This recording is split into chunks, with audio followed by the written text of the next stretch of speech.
Roots 101 Deeply Rooted. From the vibrant and storied heart of America, brought to you by the Roots 101 African American Museum. This is the Deeply Rooted Podcast, where we pay homage to the unsung heroes, the pillars of our community, the inventors, the artists, the activists, and our ancestors by highlighting Black excellence of yesterday, today, and tomorrow. Your guide on this journey, none other than the passionate and insightful Lamont Collins, a visionary, a mentor, a scholar, and most importantly, a griot of African American history and culture. So sit back, tune in, and let's dive deep into the rich soil as we get deeply rooted. Hey everybody, Lamont Collins, Deeply Rooted. Today I have artist supreme, Louisville's own Ed Hamilton. He's a friend of Roots 101 since we started this museum. It was Ed that told me when, I don't know if you remember the story, when he first came into my old spot, we walked to the building was empty. And he told me, he said, you better put some furniture in this bitch and start it up. You know that's And I remember from day one, the encouragement you had for starting the museum and the support you have given us.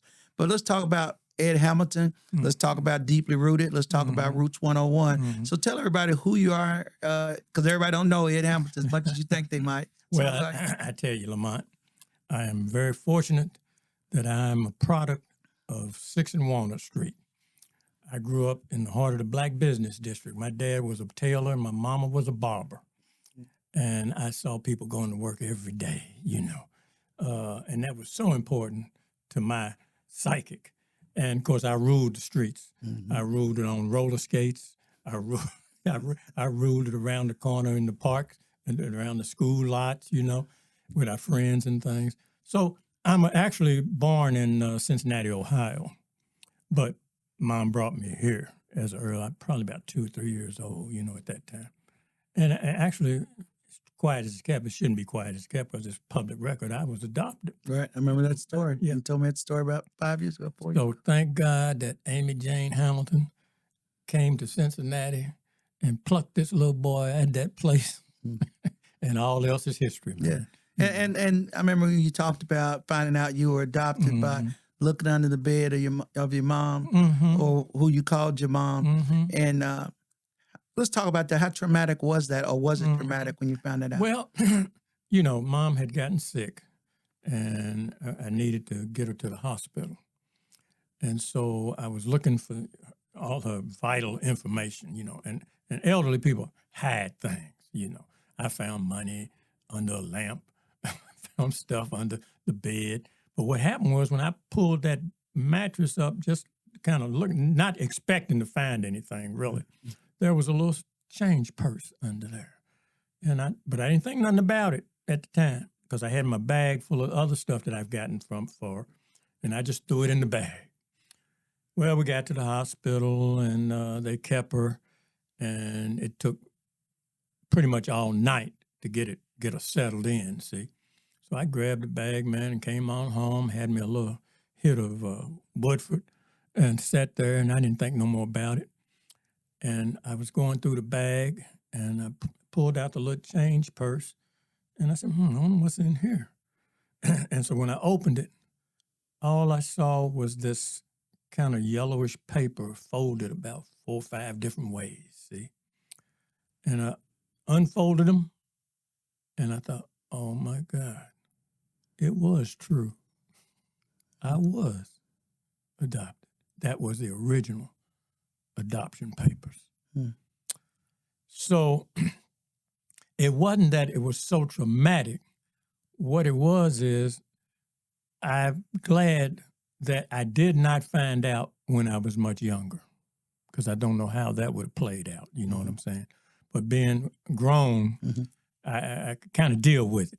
Now, I did get a little upset with her for not telling me, but I have to realize that my mom, at that age, that they were in 30s, 40s, 50s, you know, they kept secrets. Right. And they put kids and sent them out of town. Yeah. That's what they did. Yeah, that's what happened. So after she got settled in and couldn't go back home, we settled her into the what's that? Used to be the home down on Chestnut Street. Christian? No, not Betty. Betty Johnson? Betty Johnson, Yeah. Taylor. Yeah, Charlotte. Yeah, Taylor. Yeah. That home.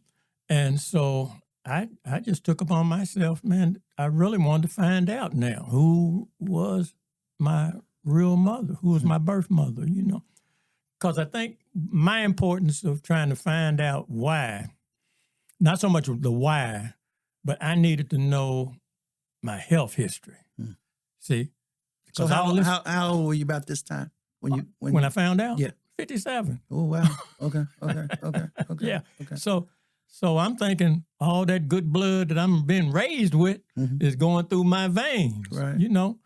And but you said it's true when you found a piece of paper. Oh, you said it's true. So what happened? That's there? why I said it's true, because there was always something like a window that never closed. You know how that is, that you always have a little doubt about something. There's always something just didn't feel right. Okay, during my growing up time period, because she was so possessive, and I think her possessiveness was not wanting me to find out. You see, and she swore to my cousins. She swore, my cousin. I said, "Did y'all know?" She said, "Yeah, we knew, but your mama threatened us never to tell. to better not say nothing." I said, "I'll be daggone." So they knew, but like I said, had your mother transitioned yet? No, she was still in the nursing home. Okay. Did you ever confront her about it? Yeah, I'm getting to that. Okay, I was going to ask you that. Okay. So I applied for my records. Now, some records are closed, you can't get them, and some records are open, you can get them.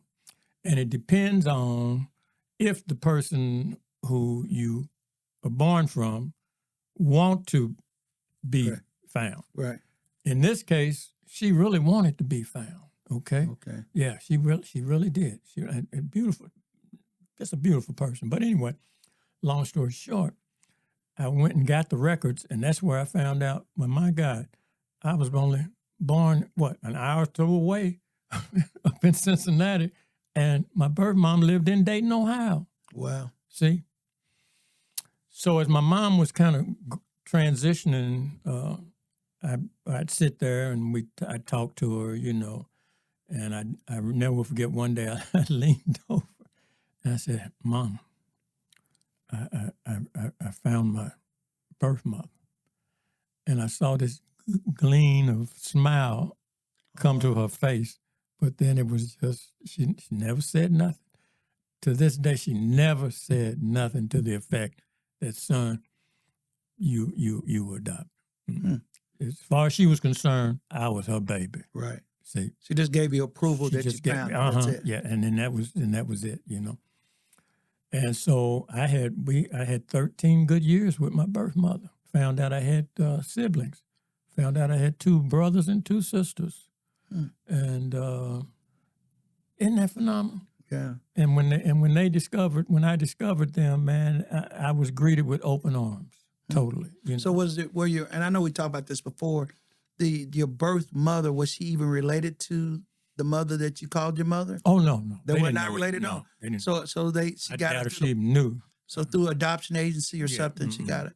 Is this a Catholic organization? Or you don't know? Yes. Because I know you were Catholic, right? No, I wasn't Catholic. What are you, Presbyterian? No, I was raised Methodist. Okay. But the orphanage that I was in was run by nuns. Okay. Called Catherine Boone School for Girls. And that's where they would send the girls that were pregnant with babies and have the babies. And see, here's the issue. Once you have that baby, they take that baby and you are gone. They put you out. But my birth mother, could play the piano. And she played Debussy's piano sonata thing. And the nuns loved to hear her play. And so by her being able to play, they allowed her to keep me for just a such and such time. Not a whole lot of time, but just enough where she would, and I got a picture. Yeah. She slipped her sister, my Aunt Mert, into the home one day, and she took a picture of her with me Wow. So I've got that picture. So instead of birthing you and just let you go, she held on and to me bonded. for a little while. And you kind of felt, once you found out you were adopted, I guess you could kind of feel that bond. I come always back. felt something was different. From there. Yeah, something was different, and so it's strange, man. I mean, it's a strange feeling, and yet, like I said, I'm so glad I didn't find out if I had been 15, 16, 12 years old, because I just don't know what that dynamic would have been. But as an artist and all the things that you created, and you found out that your mother had art in her yes, that's who she was. Yes. Did that make you start thinking different about? Well, see, I was raised in a business environment with my mother, my adopted mother, who became a barber. Right. See, and there was always that work ethic thing that surrounded me. And my dad, he had the tailoring shop before he married Amy. Right. And then when Amy came along, they married, and my Uncle Jack, because my daddy had about 4 or 5 other brothers. He came from a family of 8 people down in Bardstown, Kentucky. Okay. So when Amy became a barber, there was that dynamic of 2 different trades within the same complex. You see what I mean? Right. So I'm thinking I'm getting my creative energies from both people, from both of them. Now, mind you, when you live with people, things do rub off. Right. Okay.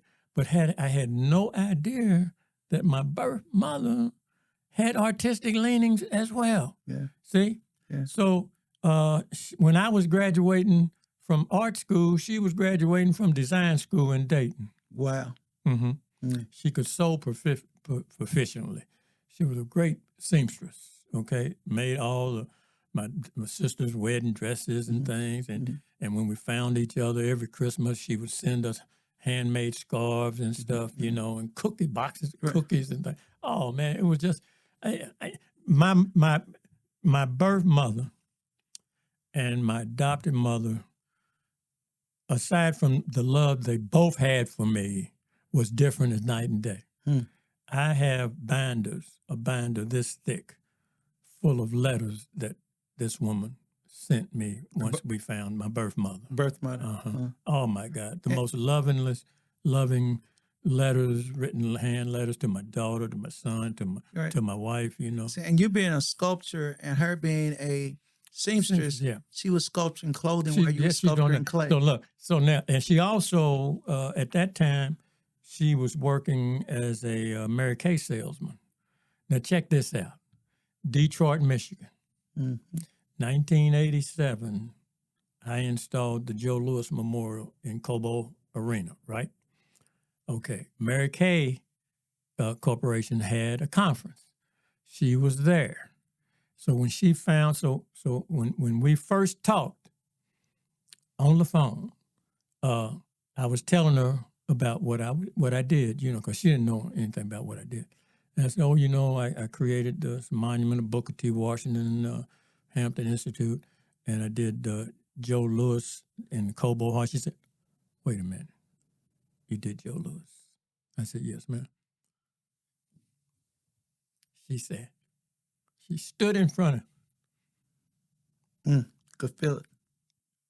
I said, why didn't I feel something? She never, bronze don't talk. Right. But she said, I stood in front of that piece, and you did that. Yeah. Her son.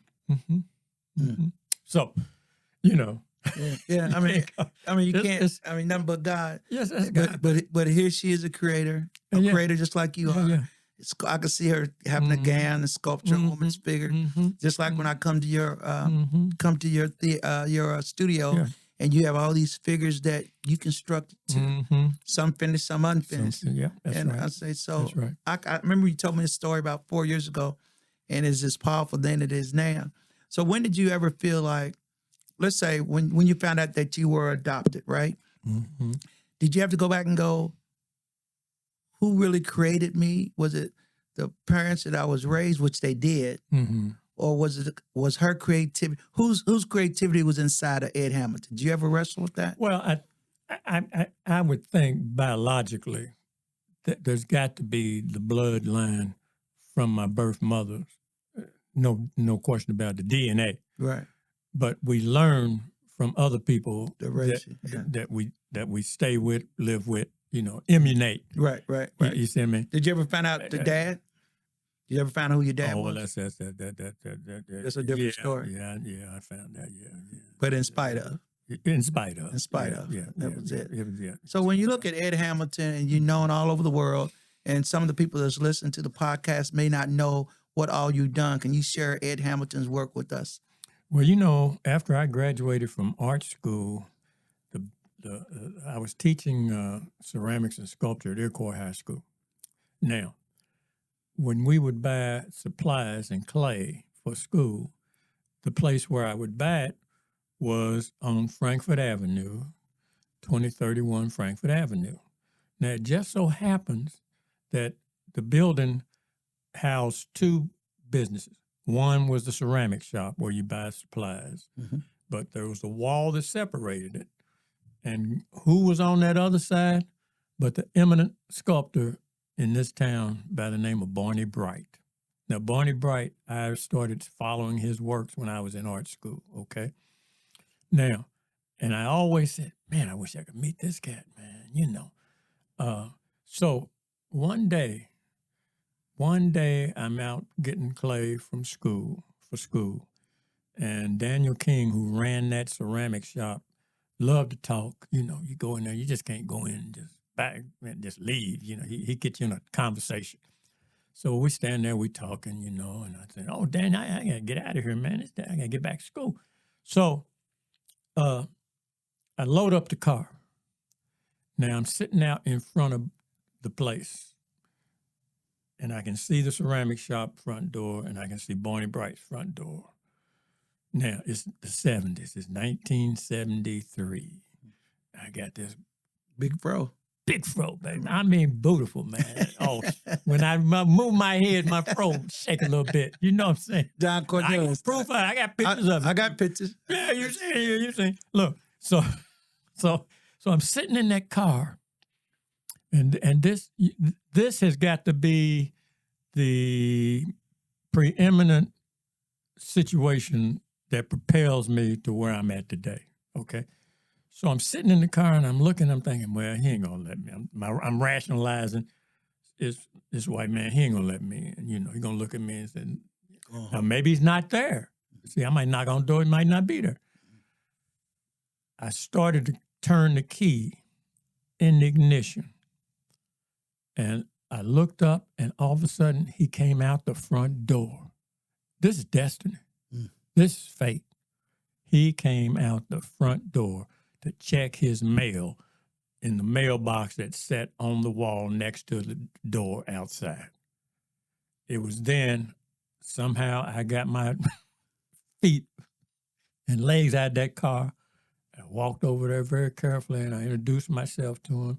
And I really can't remember what I said. I know I told him what my name was, and I've seen your works and blah, blah, blah, blah, blah. But I remember this very, very, he said, sure, come on in. And I crossed that threshold, and it changed my life. When I crossed that threshold and sat in there with that man, and we talked, and he said, well, where'd you go to school? I said, well, I went out to the Art Center School, which later became the Louisville School of Art later on. He said, well, I taught out there. And, I was out there one day, and I saw a piece on a 2x2x2 block of limestone out in front of the school as you come into the entrance of it. And he said, I always thought whoever did that had some possibilities, some talent. You know what I mean? I always wanted to tell whoever did it, say something about it. Not knowing it was you. Not knowing it was me. Look, wow. so here's how you found out it was me. I said, well, was it a figurative piece? He said, yeah, rather roughly done, because I hadn't done a full-scale piece at that time. Right. I was doing smaller things. See? And so And roughly means it needed work. Is that what you roughly said? means it was very rough. Right. Yeah, Okay. It wasn't there yet. It wasn't there yet. Okay. Yeah. Potential was there. Potential was there. See, but it was a takeoff on one of Auguste Rodin's works off of his Gates of Hell, Adam, that I did. And he's kind of distorted, and his arm was going across his body like And that's the this. one you did at the Catholic Church of Flagey or St. Augustus or something? No. Where did that No. go? This That's has nothing to do with. something No, this is different. different. This is different. So I was into Rodin's work, and so the Parisian sculptor of the period of the Gilded Age time period. Okay. And so he said, "Yeah, that was." I said, "That was my piece." He said, "Well, I'll be done." So we talked some more, and he said, I got a job coming up that I might need some help on. And I can assume he saw the potential in me. And so I said, Mr. Bright, I'm ready now. Mm-hmm. So I think it was this was like in April, and by August, I got a call. And I told my wife, I said, babe, look, I won't be going back to school because I was I was working on certification to full-time teach. See? Okay. And so she said, I knew something was up because you met Barney Bright. I said, yeah, I got to make this move. There I go. So that's what started that whole process of getting involved with public art. Because once I got with him, I started helping him to do his works. And believe me, now, young people, if you're listening, let me tell you something. You don't start at the top. You start at the bottom. You work your way to the top. Because, see, I had all this vision of once I go, I'm going to work with Barney Bright and I'm going to be doing all this fantastic stuff. No, I had to clean the studio. I had to pick up dog poop every morning from my dog that he had there, I did anything he needed done. That's what I did. Right. Up until the point where he felt comfortable enough for me to put my hands on his works. Right. You see? On his works. On his works. Right. Now, I'm working for him. Right. This Makes ain't sense. my works. That's right. See, I'm working for him. And that's a trust. And that's a trust, yeah. And so that's how I got started. That's how I got started in learning how public art fits within the confines. How many black artists were doing your thing at that time? Truthfully, Lamont, the only other black artist that I knew of that time period was Richard Hunt out of Chicago, but he was not doing realism. He was doing abstract works, okay? And I think there was several, like John Scott, Louisiana area. There were a number, but there wasn't many other than Ed Dwight. Ed Dwight was doing realism too. Okay. Remember, Ed Dwight was a former astronaut, was going to be an astronaut, but they didn't work it out. So, but that's about it at that particular time period, Mm-hmm. So, what was your big break? What was Ed Hamilton's big piece to say he was Ed Hamilton? So the big break came now prior to working with Barney and opening up my first away from home studio at 712 West Main Street. And when I did that, I brought along William Duffy, and I brought along Fred Bond, late Fred Bond, and I brought along G. Callum Cox. We all had that studio. All black students. Yes. Okay. Yeah, there wasn't students. They all were black grown. men. Yeah. All black men. Yeah. Because now Duffy was the youngest at that time. Now, so we started at that studio. So we stayed at that studio till about 1975, 76, I think it was, up until 70, 77 probably. Okay. From 712 West Main, then once that didn't work out like we wanted it to, because we were in the basement really, and they were going to remodel the building. So they wasn't remodeling from first down; they were remodeling from first up. Okay. So we had to get out. Okay. So bottom line was, I said, "Well, we're going to go now." So luckily, around the corner from the studio now, where we are on 543 South Shelby Street, was the old Ursuline Girls Church and School called the Cloisters. And so Ray Schulman of Distillery Commons bought that and remodeled it and turned it into various shops and stuff. And he wanted somebody to be in there to kind of help promote, you know. So I was offered the classroom in the cloistered area out back. So again, I brought Duffy, GC, and Fred again. So we occupied that space up until about late 77, early 78. So was this like Now, a black art renaissance? this was, we see For Louisville? what I'm saying. By us, I'm saying me, Duffy, GC Cox, Fred Bond, we were the extension of the old Louisville Art Workshop that I discovered while I was in art, when I was just getting ready to graduate from art school. Okay. Bob Douglas, Sam Gilliam. See, all the old cats had left town, see? And so And that Sam, was... and Sam Gilliam's a world Oh, he's world sculptor renowned. too. Yeah. Well, he's a painter. He was a painter more than he was a right, sculptor. right. Yeah. But some of his later paintings turned into sculptures. sculpture. Yeah, it's abstract. Yes.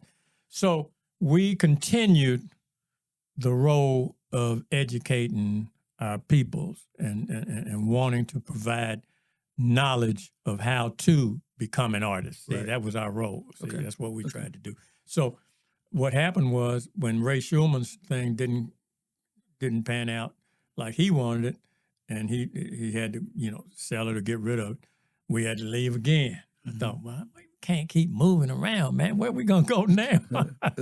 So my late friend Frank Longacre, who was an insurance man that occupied space in the cloisters, but he's the one that started the community art gallery scene. And so he said, well, man, I just bought the building on the corner of Chestnut and Shelby. Walk around there because there's some other buildings available. And sure enough, it was. So I talked to my priest, who was my business manager, and I said, Charlie, this building's for sale. You think we could, do?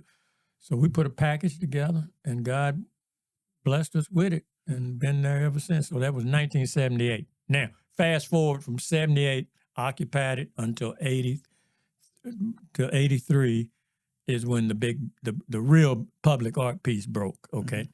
Got a letter in the mail stating that Hampton Institute wanted to honor Booker T. Washington because he was a alumni from Hampton Institute. It's in Virginia, right? Virginia, yeah.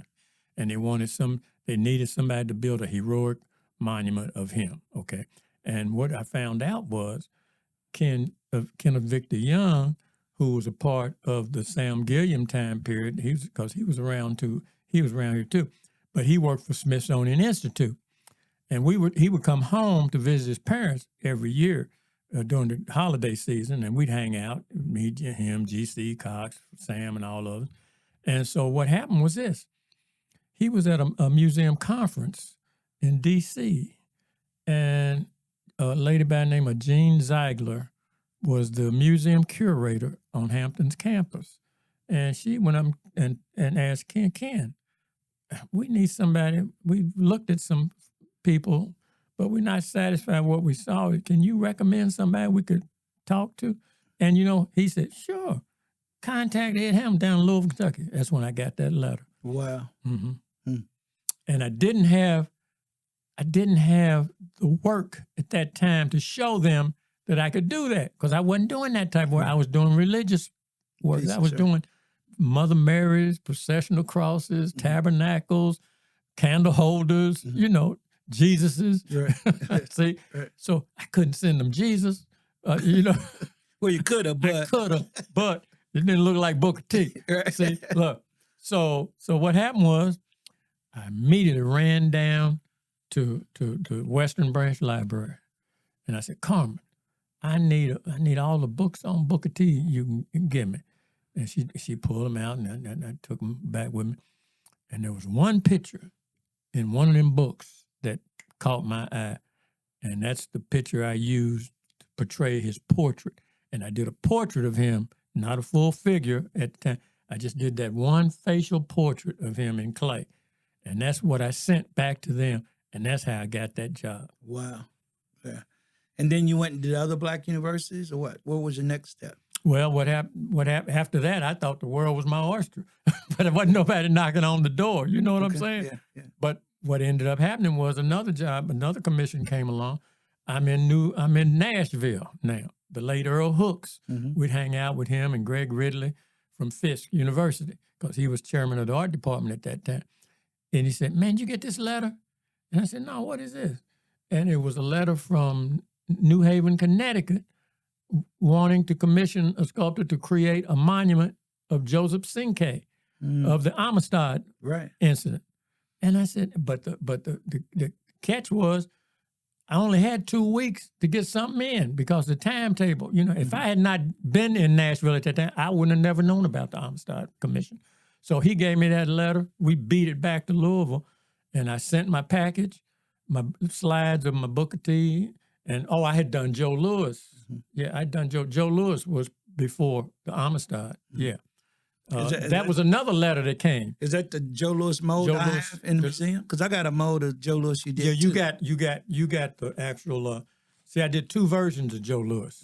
You got the straight standing one that I did, but that's not the one that's in Cobo Hall. The one I did in Cobo Hall is the one pugilistic with his gloves and stuff on, like he's really boxing. Right. See, I just wanted to get into the character of him prior to getting into the big version. Okay, now, so what ended up happening was, we waited and waited, and I said, Bernadette, I ain't heard from nobody. Maybe they just threw our stuff out, And so finally I said, well, baby, call them and maybe see what happened. But she called him, and she said the lady just laughed because she said, we are so sorry, but what happened was this. Your husband was the only one that submitted on time. So I said, well, I get the job, right? Right. No, I had to wait again till they let it back out, and they chose a few other artists that I had to compete with, and that's how that came about. Wow. So I had 4 other artists that I had to compete with. Wow. How did the Lincoln, here in Louisville, we have the one you did of Abraham Lincoln. Oh, yeah. No, there wasn't no competition. Okay. They came to me. So if we name all the ones that are nationally recognized, well, you got Whitney M. Young, you got Martin Luther King in Newport News, Virginia, you got Amistad Memorial in New Haven, Connecticut, you got Joe Louis in Cobo Hall, you got the Lincoln. I got 2 Lincolns, one Lincoln in Center College, standing 12 feet tall, and the other 12-foot Lincoln is sitting on a rock at Waterfront Park here in Louisville. Oh, can't leave out York from the Lewis and Clark expo. Yeah, that's your favorite guy. Yeah, that's my man. I love me some York. Yeah, you love his ratio with the Indians. Yeah, man. Tell me that story. They called him Big what? Big Medicine. Big Medicine. Yeah, the Indians wanted that big medicine for him. Look, wait a minute. Yeah, you told me about the story that when he got into TP with the different dad. He's the man. Yeah. But the tragedy of York was this. We all know the dynamics of slavery. And when you were raised with on a plantation and you grow up together, but the minute your age starts getting up there, the dynamics change. Right. So then, as they grew apart, and I'm talking about York and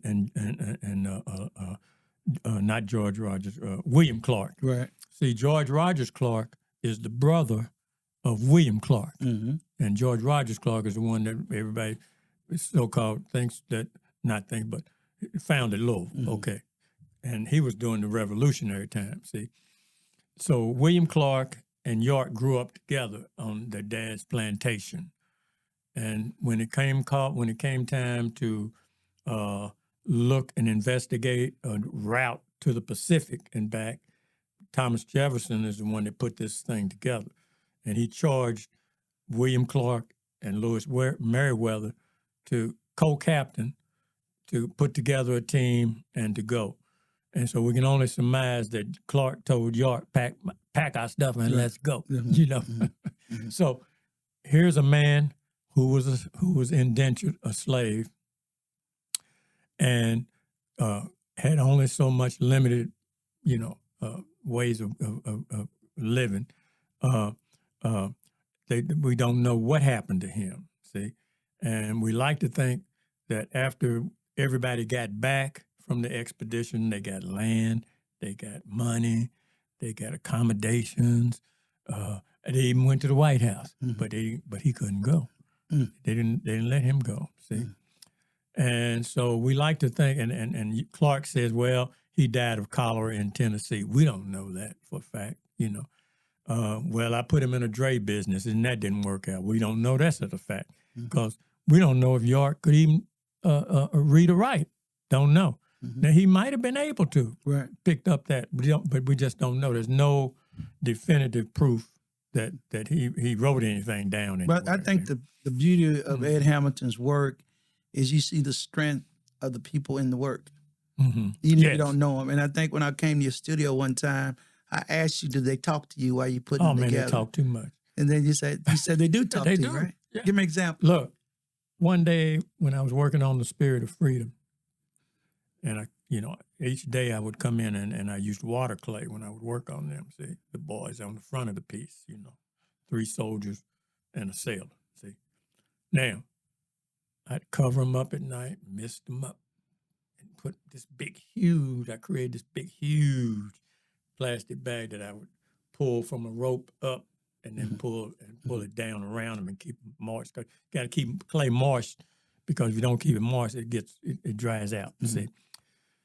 And so when I come back each morning, I'm thinking, wait a minute. Why is he sweating on his face, on his nose? Y'all been up to something, ain't you? Y'all down here playing cards, drinking beer. And then they say, oh, we better get back up on this platform before he comes in here. See, I'm thinking, Lord have mercy. They're just so real to me, I mean, and they all are. And I look around, I see Judge McAnulty. He's there. I got a bust of Barney Bright they gave me. His son gave me. He's there.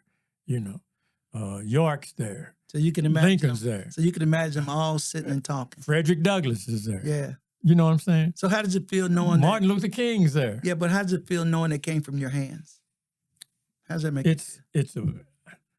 I guess I never take anything for granted. I think it's just a blessing. It's just from God. I mean, I just do what I do. I don't wear my reputation on my sleeve. No, you never do. You're one of the most. You've been blessed. I mean, literally, Lamont, it could have gone the other way. They could have flushed me down the toilet. Never thought about that. So when you look, you got work here that you've loaned on assignment for me to showcase the museum, which gives instant authority of what we're doing here. And that's why I was loved when you entrusted us with those pieces. But when you know that your hands and the talent God gave you has touched the world, as humble as you are, does it ever go like, wow? I think about it sometimes. I think about it. I think, I did that. Yeah, I did that. You did history over history. And yet, again, like I tell the young folks, don't think you know it all. You got to learn it, And if you're going to do something, do the research. I couldn't have done Booker T or Joe Louis or Martin Luther King or the Amistad without finding out who these people really are. I had to read their history. I had to learn, when I say the Amistad incident and I say Joseph Cinque, that wasn't his name. His name was Sinbad P.A. You see, I learned that from all the written history that they allowed me to have to read, see? Because the only reason why he was named Joseph Cinque was because the Spaniards who kidnapped him couldn't pronounce Sinbad P.A. Wow. Wow. See, so they tried to take that away from him, his real name. And of course, they took him out of the country, his own country, So being a creator of history, which you are, and then you see where different places they take Confederate statues down and stuff like that. Is there a double thinking with you? You have different ways of looking at that? I had to really think on that, simply because I know the reasoning why the Confederacy stuff was put up, right? To wash our, wash the Union away. Even though they lost the war. They lost the war. How do people lose a war and yet put up heroes? Right.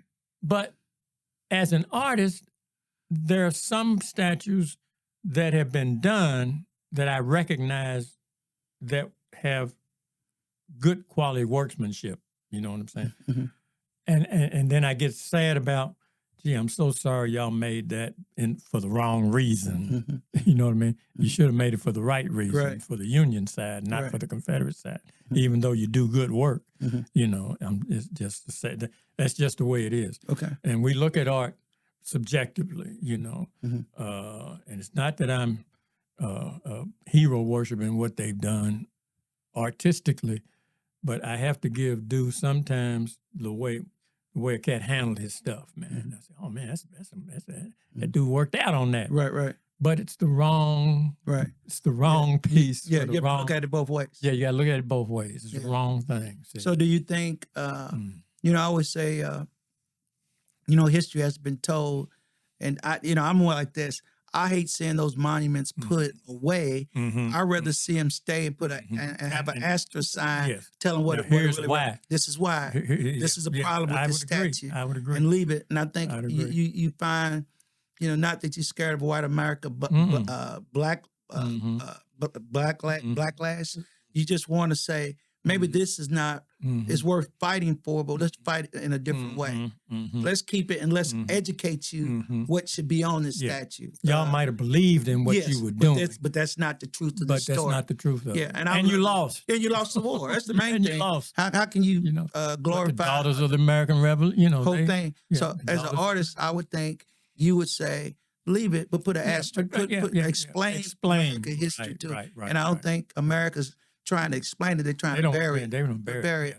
And as an artist, I wonder how you felt about that. Yeah. So you would Yeah. rather see it stay and put the asterisk to the two Well, stories. I think I might want to see, but I have to go along with what everybody's saying. everybody said. Yeah, it ain't my call. Yeah, You okay, know, okay. but it would help to try to at least put it in context. So what's happening? You know, and if you can't put it in and leave it out there, then put it someplace where they'll be all together someplace within their own. If there's one statue Ed Hamilton can make, I mean, you made all the pieces that I feel that's fundamentally about America.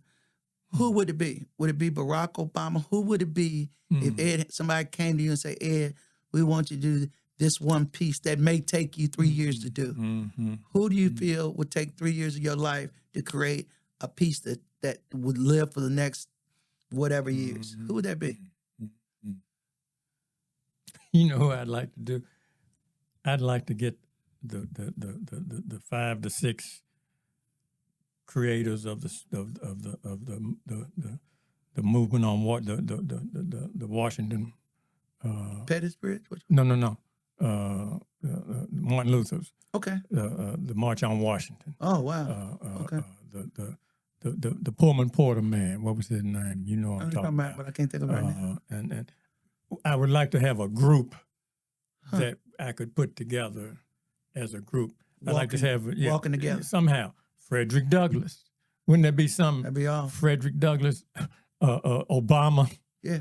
Martin Luther, you know, Whitney, John. You know what I'm talking about. John Kennedy? No. John Connors? No, not John Connors. The one that just passed. You know what I'm talking about.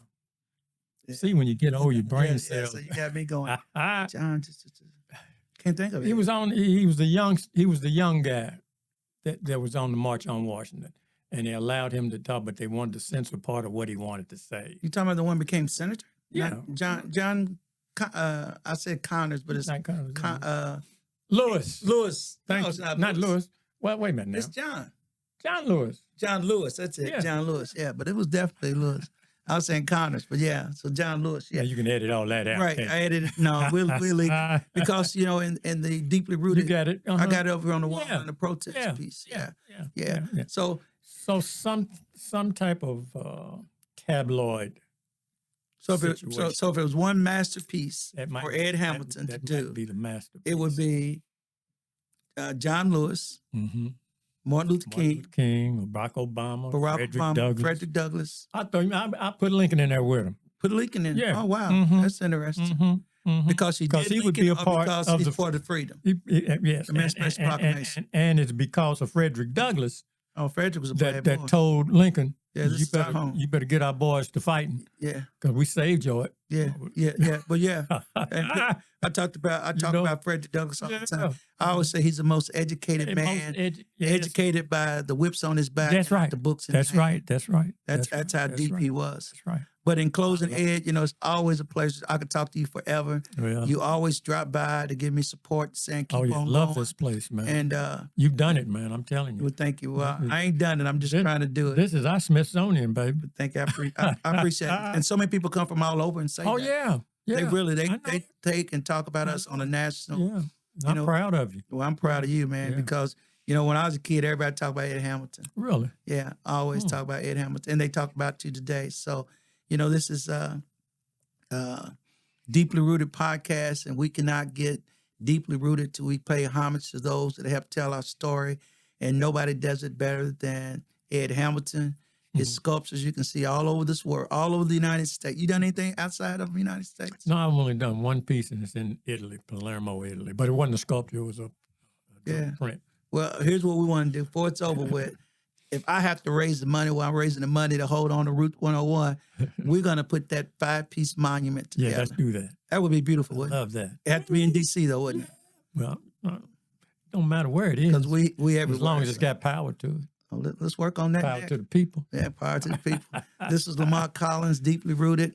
I always say the greatest king plants shade trees that were never set up under, and no other person than Ed Hamilton has planted so many shade trees for us to sit up under. Be blessed, deeply rooted, legacies matter, and so do you.